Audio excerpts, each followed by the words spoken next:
Hello everyone, greetings day. कैसे हैं बेटा आप सब? I hope you all is well. तो आपकी वर्कशीट है बेटा, ये शिक्षा निदेशालय राष्ट्रीय राजधानी क्षेत्र दिल्ली की वर्कशीट नंबर है आपकी ये 30। ये है आपकी 6 क्लास की सामाजिक विज्ञान भूगोल से ये वर्कशीट ली गई है। विद्यार्थी को अपना नाम लिखना है, अपने कक्षा अध्यापक का नाम लिखना है और ये वर्कशीट रहेगी हमारी 1 फरवरी 2021 की। तो ये वर्कशीट जो है बेटा वो हमारी एनसीईआरटी की सामाजिक विज्ञान में भूगोल की बुक से जो पार्ट नंबर 7 हमारा देश भारत है उससे ये वर्कशीट ली गई है बेटा। आप चाहें तो एक बार जाकर अपनी बुक में भी इसको रिवाइज कर सकते हैं पूरे पार्ट को। तो चलिए पढ़ते हैं। भारत एक बहुत बड़े भौगोलिक विस्तार वाला देश है। उत्तर में यह हिमालय के ऊंचे शिखरों से घिरा हुआ है और पश्चिम में अरब सागर, पूर्व में बंगाल की खाड़ी और दक्षिण में हिंद महासागर है। भारत प्रायद्वीपीय के तटों पर लहराते हैं। प्रायद्वीपीय क्या होते हैं बेटा? वह भाग जो तीनों तरफ से जल से घिरा हुआ होता है वो प्रायद्वीप कहलाता है। देखिए बेटा, यहाँ पर मैप में दिखाया भी गया है कि देखिए प्रायद्वीपीय भाग कौन सा होता है। देखिए ये वी आकार का जो भाग है ये जो है चारों ओर से जल से घिरा हुआ है, तो वह भाग जो चारों ओर से जल से घिरा रहता है वो क्या कहलाता है? प्रायद्वीपीय कहलाता है। देखिए अगर हम मैप में देखेंगे तो ये हमारा दक्षिणी भाग है, ये पूर्वी भाग है, ये पश्चिमी भाग है और ये जो है पूर्व पश्चिम, ये हमारा उत्तरी और जो है नीचे वाला दक्षिणी भाग है। तो आगे देखते हैं बेटा, आगे क्या दिया गया है। स्थिति। भारत उत्तरी गोलार्ध में स्थित है, यानी कि जब हम विश्व का मैप देखेंगे तो उसमें भारत कहाँ स्थित है? ये उत्तरी गोलार्ध में स्थित है। कर्क रेखा देश के लगभग मध्य भाग से होकर गुजरती है। जो कर्क रेखा होती है ना बेटा, वो जो है हमारे देश के मध्य से होकर गुजरती है। देखिए ये रही कर्क रेखा, ये रही हमारी कर्क रेखा। आगे देखते हैं बेटा, दक्षिण से उत्तर की ओर भारत की मुख्य भूमि का विस्तार 8.4 डिग्री उत्तर और 37.6 डिग्री उत्तर अक्षांशों के बीच है। पश्चिम से लेकर पूर्व तक भारत का विस्तार 68.7 पूर्व और 97.25 डिग्री पूर्वी देशांतरों के बीच स्थित है। तो यहाँ पर आप 7 मिनट का भी, आप इसको 7 मिनट भी बोलते हैं, तो 68 जो है 0.7 मिनट पूर्व ऐसे भी बोल सकते हैं आप इसको।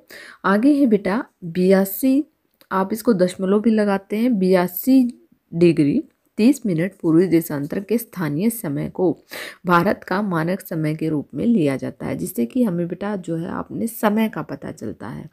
आगे यही याम्योत्तर को भारत का मानक याम्योत्तर भी माना जाता है। इस याम्योत्तर को भारत का क्षेत्रफल कितना है? 82.8 लाख वर्ग किलोमीटर। आगे है उत्तर में कश्मीर से लेकर दक्षिण में कन्याकुमारी तक इसका विस्तार लगभग 3200 किलोमीटर है। कितना है बेटा? उत्तर में कश्मीर से लेकर और दक्षिण में कन्याकुमारी तक, यानी कि जो है ऐसे अगर हम इसको जो है मापेंगे तो इसका विस्तार कितना है?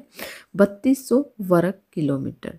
आगे देखिए, पूर्व में अरुणाचल प्रदेश से लेकर पश्चिम में कच्छ तक इसका विस्तार कितना है बेटा? 2900 किलोमीटर। यानी कि जो है अगर हम ऐसे इसका विस्तार लेंगे तो ये कितना है? 3200 किलोमीटर, और अगर हम ऐसे लेंगे तो 2900। देखिए वैसे तो 2933 है और इसका है 3214, लेकिन जब हम ऐसे ही लिखेंगे तो वो किलोमीटर्स में लिखेंगे तो ऊपर के कुछ पॉइंट हम नहीं लिखते हैं। आगे देखिए, वर्कशीट के बेस पर दिए हैं कुछ प्रश्न उत्तर। सबसे पहला प्रश्न, भारत के भूभाग का क्षेत्रफल कितना है? तो हमने यहाँ पर पढ़ा था बेटा, भारत के भूभाग का क्षेत्रफल जो है 32.8 लाख किलोमीटर है। क्वेश्चन नंबर 1 का आंसर हम ये लिखेंगे कि भारत का क्षेत्रफल या भारत के भूभाग का क्षेत्रफल 32.8 लाख किलोमीटर वर्ग किलोमीटर है। आगे देखिए, सेकंड क्वेश्चन क्या दिया गया हमारा कि उदाहरण के साथ प्रायद्वीपीय को परिभाषित कीजिए। तो प्रायद्वीपीय देखिए हमने ऊपर पढ़ा था बेटा, प्रायद्वीपीय क्या होते हैं? जो है हमारे स्थल का वह भाग जो तीनों ओर से जल से घिरा हुआ होता है। देखिए प्रायद्वीपीय सेकंड क्वेश्चन का हमारा आंसर हम यहाँ से लिखेंगे कि स्थल का वह भाग जो तीनों ओर से जल से घिरा हुआ होता है। जैसे कि भारत का वी शेप जो ये दक्षिण में है, वी शेप, ये भाग जो है तीनों ओर से जल से घिरा हुआ है, 1 2 और 3, तो इसको क्या कहेंगे बेटा? प्रायद्वीपीय। आगे देखिए, आगे क्या दिया गया है, भारत का मानक याम्योत्तर क्या है? तो यहाँ पर हम लिखेंगे क्वेश्चन नंबर 3 का आंसर कि यहाँ पर देखिए 82 डिग्री 30 मिनट पूर्वी देशांतर के स्थानीय समय को भारत का मानक समय के रूप में लिया जाता है। इस यामित्र को भारत का मानक यामित्र भी माना जाता है। यहाँ तक हम लिखेंगे क्वेश्चन नंबर 3 का आंसर। तो यहाँ पर होती है आपकी वर्कशीट कंप्लीट। आई होप आपको समझ में आ गई होगी। अगर आपको वीडियो अच्छी लगी तो प्लीज़ लाइक शेयर सब्सक्राइब करना ना भूलें। थैंक यू बेटा। Thanks for